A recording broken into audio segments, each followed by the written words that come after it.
नमस्कार छात्रों, जीवन सर की पाठशाला में आप सभी का स्वागत है। तो आज हम आपको बहुत ही अच्छी जानकारी देने वाले हैं। तो जो बच्चे बैंक की तैयारी कर रहे हैं उनके लिए एसबीआई क्लर्क की बहुत ही शानदार वैकेंसी आई है, जो कि बहुत ही अच्छी संख्या में है। आप इसमें अच्छी तैयारी करके जो है अपने आप को इस वैकेंसी में प्रूव कर सकते हैं और इस वैकेंसी में निकल के अपनी जॉब पक्की कर सकते हैं। तो देखिए, एसबीआई वालों ने जो है कितनी पोस्टें निकाली हैं आपको पता होगा, 8,283 पोस्टें निकाली। कितनी निकाली? 8,283। ये एसबीआई के अंदर जो है क्लरिकल कैडर में निकली है। किसमें निकली है? क्लर्क में निकली है। क्लरिकल कैडर की पोस्ट जो है कितनी निकली है? 8,283, जो क्या है? ऑल ओवर इंडिया है। क्या है? All over India. क्या है? All over India.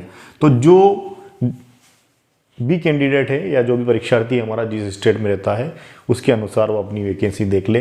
जैसे मैं बताता हूँ कि राजस्थान के अंदर, जैसे हम राजस्थान की बात करते हैं क्योंकि बेसिकली मैं राजस्थान से हूँ, तो राजस्थान में जो है कितनी है? 940 के करीबन पोस्टें आई हैं क्लर्क की, जो अलग अलग जोन में बटी होगी। ठीक है, जैसे आई है जो पोस्टें हैं यूपी में निकली हैं 1700 के समथिंग है। पास में अलग अलग राज्य में जैसे लगते हुए एमपी में कितनी 200 करीबन निकली है। तो आप स्टेट, जो भी स्टेट आपके लिए कन्वीनियंट पड़ता है वहाँ से आप आवेदन कर सकते हैं। तो यहाँ पर जो है हम महत्वपूर्ण बात करेंगे कि इस वैकेंसी को कौन कौन भर सकता है, क्या एज लिमिट रहेगी, ठीक है, उसकी योग्यता जो है क्या रहने वाली है ना, लास्ट डेट क्या है, ये सभी बातें हम इस आज के सेशन में, छोटे सेशन में जानने वाले हैं। तो देखिए, सबसे महत्वपूर्ण क्या है कि आवेदन हम कैसे करें। आवेदन का जो तरीका रहेगा वो क्या रहेगा? ऑनलाइन रहेगा। क्या रहेगा? ऑनलाइन रहेगा ना। आवेदन क्या होगा? ऑनलाइन होगा। ठीक है, तो ऑनलाइन एसबीआई की साइट पे जाके, ऑफिशियल साइट पे जाके भी कर सकते हैं आप। नहीं तो लेटेस्ट गवर्नमेंट जॉब टाइप करेंगे आप गूगल पे, वहाँ पर आपको जो लिंक मिल जाएगा वहाँ से जाके भी आप आवेदन कर सकते हैं। तो आवेदन करने की जो तारीख जो है वो क्या है हमारा? 17/11 है ना। ऑनलाइन अप्लाई आवेदन, ठीक है, आवेदन करने की जो तारीख है वो क्या है? 17/11/2023। ठीक है, 17 तारीख से जो है आवेदन जो है चालू हो जाएंगे इसके। 17 तारीख, आज जो तारीख क्या है? 21 तारीख है, मतलब 17 तारीख से इसके जो आवेदन है चालू हो चुके हैं। और लास्ट डेट जो रहेगी आवेदन की वो क्या रहेगी? आवेदन और ऑनलाइन पेमेंट की जो रहेगी 7/12/2023, ये जो है आखिरी तारीख रहेगी।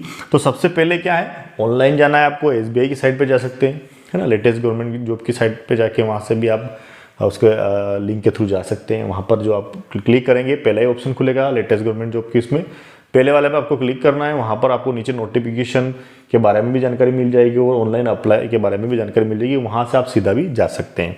तो देखिए, 17/11 जो है इसकी स्टार्ट डेट हो चुकी है, 7/12 लास्ट डेट है। ठीक है, ये तो हो गया हमारे आवेदन की बात हो गई। ठीक है, आवेदन, अब आवेदन कौन कर सकता है? मेन ये क्या है? आवेदन जो है हमारा कौन कर सकता है? तो आवेदन जो है वो कौन करेगा? आवेदन करने के लिए जो है आपका क्वालिफिकेशन जो है क्या रहेगी? क्वालिफिकेशन क्या रहेगी आपकी? ग्रेजुएशन। क्या रहेगी? ग्रेजुएशन, यानी 10+2+3, ये जो है आपकी आवेदन की जो है योग्यता है। क्या है? आपने ग्रेजुएशन कंप्लीट कर रखी है तो आप इसमें आवेदन कर सकते हैं। तो पहली बात, आवेदन जो है हमारा कब होगा? 7 तारीख से, 17 से स्टार्ट हो चुका है, 7 लास्ट डेट है। आवेदन कौन कर सकता है? जो भी ग्रेजुएट है वो जो है अब इसमें जो है आवेदन कर सकता है। ठीक है, फिर उसके बाद देखते हैं कि हम एज लिमिट क्या है इसकी। क्या है एज लिमिट, है ना, कि कौन इसमें आवेदन, कितनी उम्र के कैंडिडेट इसमें आवेदन कर सकते हैं। तो मिनिमम एज लिमिट जो है इसकी कितनी रहेगी? 20 साल रहेगी, है ना। 20 जो है मिनिमम है। कितनी है? 20, कम से कम 20 साल का होना चाहिए। और मैक्सिमम कितनी रहेगी? 28, है ना। ये जो है आपकी क्या रहेगी? मैक्सिमम एज लिमिट रहेगी। ठीक है, तो कम से कम 20 साल का होना चाहिए और अधिकतम जो है कितने साल का होना चाहिए? वो अधिकतम जो है 28 साल की एज होनी चाहिए। ओके, उसके बाद जो है एज लिमिट में जो रिलैक्सेशन है ना, छूट जो मिलेगी एज में, वो ST SC जो भी रूल्स के अनुसार दे रखी है। जैसे ST SC 5 साल है, OBC को 3 साल की मिलती है ना। ST और SC को 5 साल और OBC को 3 साल। एक सर्विसमैन है EW से, सबका अलग अलग कोटा है एज लिमिट में रिलैक्सेशन का। तो जो भी रूल्स के अकॉर्डिंग है वो आपको एज में छूट मिल जाएगी, परंतु कम से कम कितना होना चाहिए? 20 साल का और अधिकतम जो है 28 ईयर का। ठीक है, अब एज का जो काउंट होगा वो क्या होगा? आपका जो जन्म जो है वो है 2/4/1995, है ना।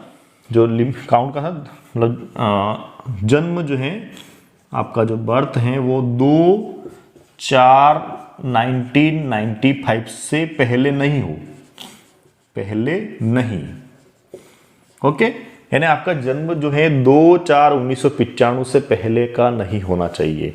ठीक है, इससे पहले किसी का बर्थ हुआ है तो वो इसमें आवेदन नहीं कर सकता है। ठीक है, और किसके बाद नहीं होना चाहिए, तो 1/4/2003। ठीक है, 1/4/2003 के बाद अगर किसी का बर्थ हुआ है तो भी वो अप्लाई जो है नहीं कर सकता। क्लियर है? तो 2/4/1995 से पहले का जन्म नहीं होना चाहिए और 1/4/2003 के बाद का जन्म नहीं होना चाहिए। तो वहां से जो है आपकी जो है एज कैलकुलेट होगी। ओके, तो ये तो हो गया आपका कि आवेदन कैसे करें, है ना। आवेदन की तारीख की शुरुआत कहाँ से होगी वो हो गया। आवेदन कौन कर सकता है, जो भी ग्रेजुएट है। ठीक है, एज लिमिट क्या है, 20 और 28 साल है अधिकतम। छूट कैसे मिलेगी, जो भी आपके रूल्स में है ना। जैसे ST/SC को 5 साल है तो OBC को 3 है, और एक सर्विस में उनको अलग है, AWS को अलग है। ठीक है, जन्म कैसे होना चाहिए, 1995, कौन सा 2 अप्रैल 1995 से पहले का जन्म नहीं होना चाहिए और 1/4/2003 के बाद का भी जन्म नहीं होना चाहिए। वहां से आप एज कैलकुलेट करोगे तो वो जो है 20 और 28 से कम ज्यादा आएगी, इसलिए वो एज लिमिट दे रखा है आपको। अब एग्जाम का जो पैटर्न है ये तो हो गया, हमने क्या करा, आवेदन कर दिया, है ना। हमने समझ लिया कि हम जो योग्य हैं और आवेदन हो चुका है। अब इसमें एग्जाम की क्या प्रक्रिया रहेगी, तो एग्जाम की प्रक्रिया क्या रहेगी, उम्मीद है स्क्रीनशॉट ले लिया होगा आपने। तो एग्जाम की जो प्रक्रिया है इसमें प्री और मेंस है ना। पहले तो होगा प्री और मेंस। ठीक है, ये तो हो गया प्री का, और ये इधर जो हो जाएगा अपना मेंस हो जाएगा। ठीक है, 2 एग्जाम होंगे, पहले प्री होगा, जो भी प्री क्वालिफाई हो जाएंगे वो मेन के लिए पात्र हो जाएंगे। ठीक है, तो प्री के लिए क्वालिफाई करने के लिए क्या क्या हमको पढ़ना पड़ेगा, तो प्री के अंदर जो है आपके पास 3 सब्जेक्ट आएंगे। क्या क्या आएंगे, इंग्लिश, न्यूमेरिकल एबिलिटी और रीजनिंग। ठीक है, क्या क्या आएगा आपका, एक तो इंग्लिश आएगी। ठीक है, इंग्लिश आएगी 30 मार्क्स, है ना। ये तो हो गया आपके नंबर ऑफ क्वेश्चन। ठीक है, नंबर ऑफ क्वेश्चन, और ये मार्क्स। ठीक है, और आपको जो टाइम क्या रहेगा, कितने टाइम में इसको फिनिश करना है, तो ये आ जाएगा टाइम। ठीक है, तो सबसे पहले बात करेंगे हम किसकी बात करेंगे, इंग्लिश की बात करेंगे। ठीक है, तो इंग्लिश जो है वो आएगी आपके 30 क्वेश्चन आएंगे, 30 मार्क्स के आएंगे, और लगभग 25 मिनट्स में आपको जो है इसको पूरा करना, 20 मिनट में पूरा करना है, 25 नहीं, क्योंकि 60 मिनट का ही होगा, 1 घंटे का ही होगा। तो 20 मिनट में आपको इसको फिनिश करना है। ठीक है, फिर उसके बाद आएगी आपकी न्यूमेरिकल एबिलिटी जो आएगी। न्यूमेरिकल एबिलिटी मतलब वही मैथ्स है ना, जो गणित से संबंधित क्वेश्चन आएगा, न्यूमेरिकल एबिलिटी। ठीक है, यानी गणित है ना, सरल भाषा में कहेंगे क्या है गणित, ये इंग्लिश है गणित। ये आएगी आपके 35 मार्क्स की, 35 क्वेश्चन, 35 मार्क्स, और वही 20 मिनट्स जो है आपका समय रहेगा। क्लियर है। फिर आपकी आएगी रीजनिंग। क्या आएगी, रीजनिंग, है ना। रीजनिंग मतलब तर्क शक्ति, क्या बोलेंगे इसको अपन, तर्क शक्ति। ये भी आपके 35 क्वेश्चन आएंगे, 35 नंबर के, और ये भी 20 मिनट, यानी 60 मिनट टोटल जो है ड्यूरेशन रहेगा। और आपके जो नंबर्स जो रहेंगे कितने रहेंगे, 90 और 100 कितने रहेंगे, 100 रहेंगे। ठीक है, तो प्री के अंदर जो है 3 सब्जेक्ट रहने वाले हैं, 1 घंटे का पेपर होगा। ठीक है, 1 घंटे के अंदर जो है आपको 100 क्वेश्चन करने हैं, और 100 क्वेश्चन के 100 नंबर है। ये तो रह जाएगी प्री की कैलकुलेशन, जिसमें आपके पास जो है 100 क्वेश्चन आएंगे, 100 नंबर के आएंगे, और 1 घंटे का समय मिलेगा। ये आप टाइम ऐसा नहीं कि 20 में ही करना है, आप इसको जल्दी कर लेंगे तो यहाँ समय बच जाएगा। ठीक है, इंग्लिश जल्दी कर ली तो मैथ्स में बचा लिया, मैथ्स जल्दी कर ली तो रीजनिंग बचा लिया। तो कुल मिला के है कि 1 घंटे के अंदर जो है आपको जो है 100 क्वेश्चन करने हैं 100 नंबर लाने के लिए। अब जो भी बंदा, जो भी कैंडिडेट प्री क्लियर करेगा वो मेंस के लिए पात्र हो जाएगा। प्री की जो भी मेरिट लिस्ट आएगी आपको वेबसाइट पे उपलब्ध हो जाएगी। उसके बाद जो है मेंस एग्जाम आएगा, और मेंस में क्या क्या सब्जेक्ट रहने वाला है, मेंस के अंदर जो है एक सब्जेक्ट और बढ़ जाएगा। वो क्या रहेगा आपका, जनरल जो है फाइनेंशियल अवेयरनेस, है ना, जनरल फाइनेंशियल अवेयरनेस।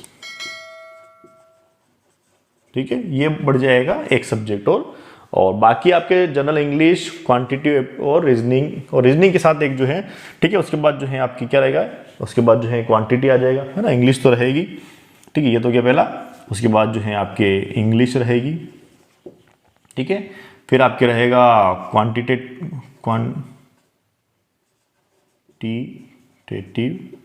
एप्टीट्यूड, है ना, एप्टीट्यूड यानी गणित, क्या रहेगी, मैथ्स, है ना, इसमें आपको डीआई वगैरह सब आ जाएंगे, डाटा एनालिसिस वगैरह सभी पूछे जाते हैं। उसके बाद जो है इंग्लिश हो गई, मैथ्स का विस्तृत रूप आ जाएगा जिसमें डीआई भी आ जाएगी आपकी, फिर रीजनिंग भी आएगी, रीजनिंग के साथ एक और जुड़ जाएगा, क्या जुड़ जाएगा, आपके कंप्यूटर जुड़ जाएगा, क्या जुड़ जाएगा, रीजनिंग और कंप्यूटर के क्वेश्चन भी आएंगे। तो देखिए जनरल एंड फाइनेंशियल अवेयरनेस कितने नंबर्स का होगा, वो 50 नंबर का होगा, है ना, 85 क्वेश्चन आएंगे, ठीक है, ये तो हो गया क्वेश्चन, ये हो गया मार्क्स और ये हो गया समय, ठीक है। तो 50 क्वेश्चन आएंगे किसके, जनरल अवेयरनेस के, 50 मार्क्स के आएंगे और लगभग 35 मिनट्स में आपको पूरा करना है उसको, ठीक है। उसके बाद जनरल इंग्लिश के जो है 40 क्वेश्चन आएंगे 40 मार्क्स के, और 30 मिनट के अंदर जो है आपको उसको लगभग जो है 35 मिनट के अंदर जो है लगभग सोल्व करना है। कितने मिनट में करना है, 35 मिनट में, ठीक है। क्वांटिटी एप्टीट्यूड के अंदर आपको 50 क्वेश्चन 50 नंबर के आएंगे, 50 क्वेश्चन 50 नंबर, और लगभग 45 मिनट में इसको आपको पूरा जो है करना है। उसके बाद जो है रीजनिंग और कंप्यूटर के जो है 50 क्वेश्चन आएंगे, तो यहाँ 60 नंबर मिलेंगे आपको, 10 नंबर एक्स्ट्रा मिलेंगे, और समय तो वही रहेगा आपका 45, ठीक है। तो यहाँ पर देखिए आपके जो है मार्क्स जो हो गए कितने हो गए, 200 हो गए, देखिए 60 100 200 मार्क्स कितने हो गए, 200, क्वेश्चन कितने हो गए, 190 क्वेश्चन आएंगे 200, और समय कितना हो गया, देखो 90 घंटे और 40 मिनट, 2 घंटे 40 मिनट, ठीक है। तो मेन के अंदर जो क्या रहेगा आपका, फाइनेंशियल अवेयरनेस से संबंधित क्वेश्चन आएंगे, जो कि 50 क्वेश्चन होंगे 50 नंबर के, और 35 मिनट से लगभग समय में आपको इसको पूरा करना। जल्दी करेंगे तो यहाँ पर समय दे पाएंगे। तो इंग्लिश कितनी आएगी, 40 की आएगी, 40 क्वेश्चन आएंगे 40 नंबर के, और 35 मिनट में करना है आपको लगभग। उसके बाद मैथ्स को कितने में करना है, 50 क्वेश्चन है 50 नंबर के ही रहेंगे, 45 मिनट में लेना है। यहाँ पर रीजनिंग और कंप्यूटर में आपको 10 मार्क्स से एक्स्ट्रा मिलेंगे, जो कि 50 क्वेश्चन ही रहेंगे, परंतु मार्क्स जो रहेंगे आपके 10 रहेंगे, 60 रहेंगे, 60 रहेंगे, और समय 45 का रहेगा। इस प्रकार से 190 क्वेश्चन को जो है आपको 200 नंबर के रहेंगे, और उसको 2 घंटे और 40 मिनट का आपको जो समय मिलने वाला है। तो देखिए, तो यहाँ पर आपको सिलेबस समझ में आ गया होगा। अब बात आती है कि एग्जाम कब होगा, ठीक है। तो प्री की जो टेंटेटिव डेट अनुमानित है ना, अनुमानित यानी टेंटेटिव जो डेट है वो रहेगी जनवरी में रहेगी, क्या रहेगी, जनवरी 2024 में हो सकता है, और या फरवरी 2024 में जो है एग्ज़ाम हो सकता है, ठीक है। तो उम्मीद है आपको वैकेंसी समझ में आ गई होगी, आवेदन का तरीका समझ में आ गया होगा, क्या क्या इसकी योग्यता है, कौन आवेदन कर सकता है, एज लिमिट क्या है, ठीक है। उसके बाद जो है इसका सिलेबस क्या रहने वाला है, ये भी आपको सभी को समझ में आ गया होगा, ठीक है। तो हम आपको जो है हमारे इस जीवन सर की पाठशाला में प्री की तैयारी करवाएंगे, जिसमें आपको जो इंग्लिश हो गई, मैथ्स हो गई और रीजनिंग, इससे संबंधित जो भी आपके क्वेश्चन आएंगे उसको हम आपको वीडियो जो है उससे संबंधित वीडियो हम आपको बताएंगे, और उसमें आपको अच्छे से अच्छे पढ़ाने की कोशिश करेंगे। उम्मीद है जो आज की जो थोड़ी जानकारी है SBI क्लर्क से रिलेटेड वो आपको समझ में आई होगी। धन्यवाद।